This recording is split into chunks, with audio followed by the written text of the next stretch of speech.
Welcome to As the Crow Flies Hiking and this continuation of my video series on backpacking with a hammock. In the first video, I chose the Walhalla Hammock and Outdoors hammock, which is inside this tarp, and the JacksRBetter Mount Washington 3 underquilt, which is also inside this tarp. This is the video on the tarp that I have chosen for my backpacking setup with a hammock. I've looked at hammock gear, I've looked at Dutchware, I've looked at Z-Packs, and ultimately I came down to the decision that I would choose the Etowah Gear TNT 10x12 tarp. When you think about choosing a tarp for a backpacking setup, there's a lot of considerations to go into. And my choice is probably not going to be your choice. But I looked at all the features, I compared all the options, and this was the perfect option for me. Now, why did I ultimately come to the decision of choosing this tarp over someone else? Well, I really like the laminated fabric. Because my hammock is 11 feet, I wanted to at least get a 12-foot tarp so that it would cover the whole hammock. What I didn't like about the tarps that I saw from Hammock Gear, even though they're incredibly light, was number one, the price. Ultimately, to get these features, I would have had to go somewhere around $450 for a 12-foot tarp, or maybe more. I don't know exactly. And at the time of this video, it could be different depending on the sales and things. And I also didn't get the coverage in the hex tarp that I saw that the Etowah Gear tarp has.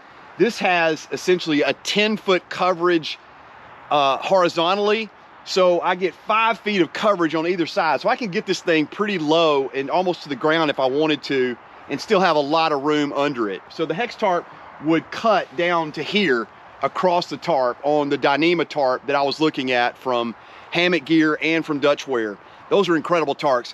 They are, on the pro side, lighter than this tarp, but also the features that come on this tarp that I'll talk about were just much more. And that's why I went to Etowah Gear and their website, ultimately talking to Paul, and I just decided that this would be better for me.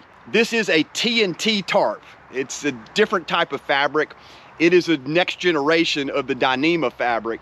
And I have a Dyneema tent, and I love that tent. Why? Because Dyneema and laminated fabrics, well, they're waterproof. When I first got into backpacking, there was sil nylon, and then there was sil poly. And the sil nylon stretches and it absorbs water. The fabric is not waterproof, but it's water resistant to a certain degree, maybe 2,000 or 3,000, depending on which one you get. TNT fabric, or the Dyneema fabric, is a laminated fabric, meaning that there's two pieces of plastic with a woven weave in the middle. It makes it very stable, very durable. The TNT fabric is just a little different. It's a new fabric that's come out, and Etowah Gear uses it on their tarps.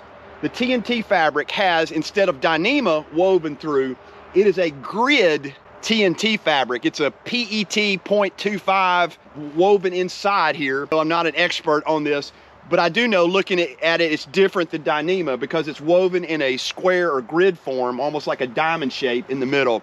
And that's what keeps it very durable. It will not absorb water like sil nylon and even sil poly, and those are heavier. The Dyneema fabric is lighter than the TNT fabric that is sold in this tarp, but not much.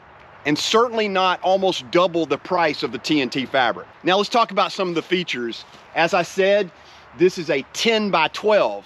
I got 12 feet long because I wanted it to cover the entire length of my hammock, obviously, and give a little bit on each side. Now, 11-foot hammock is really not 11-foot hammock when you think that 83% of the hammock is the ridge line, and so it's going to curve down a little bit, so it doesn't really go 11 feet. And that gives me plenty of room with a 12-foot tarp on each side to make sure I have coverage. It is 14 ounces in weight. They make smaller sizes at Etowah Gear, a 10x10, an 8x10, and those are a little lighter, so well under a pound. And it also comes with these pull-out points. Now, unlike some of the other tarps that I saw on the market, this has pull-out points like you would see for a tarp and bivvy setup. You can have tie-outs all through. There's 1, 2, 3, 4, 5 around the corners, and then there's 5 around the outside, And it also comes standard, these pullouts in the middle on either side. So if I wanted to, I could take my trekking pole and widen it out and give a little more coverage underneath and a little bit more room underneath. But also, they have tie-out points across the ridge line. You can see 1, 2, 3, 4, 5 tie-out points, and that's perfect for a tarp.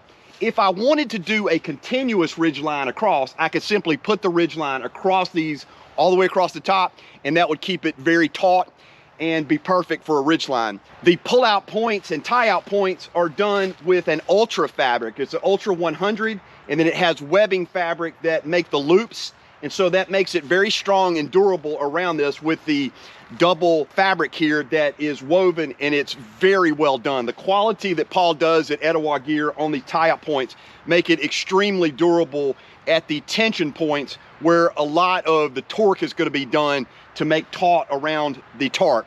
So that is essentially what I was looking for, and this is seam sealed around the ridge line. So it really creates a little bit of rigidity across the top to make you have a ridge line across there. Because TNT fabric can be sold in larger rolls, it's really, I think, just 2 pieces that are put together. TNT fabric, like the Dyneema fabric, is not a stretchable fabric. So still poly can stretch, and then if it gets wet, then you can pull it out a little further and stretch it out even further with the wet so it absorbs water.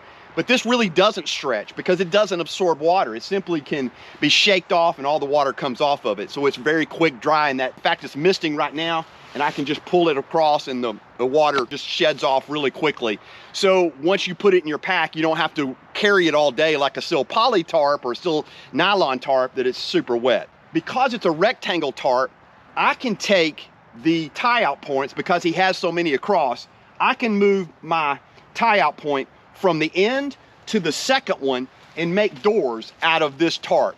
So if I was to get doors on any other type of tarp that I was looking at, I would have to pay extra for the doors of the hammock tarp. But on this, all I have to do is take the tie-out point from this loop to the second loop and then fold these in and make a door on either side. But lastly, I really like this tarp for another reason.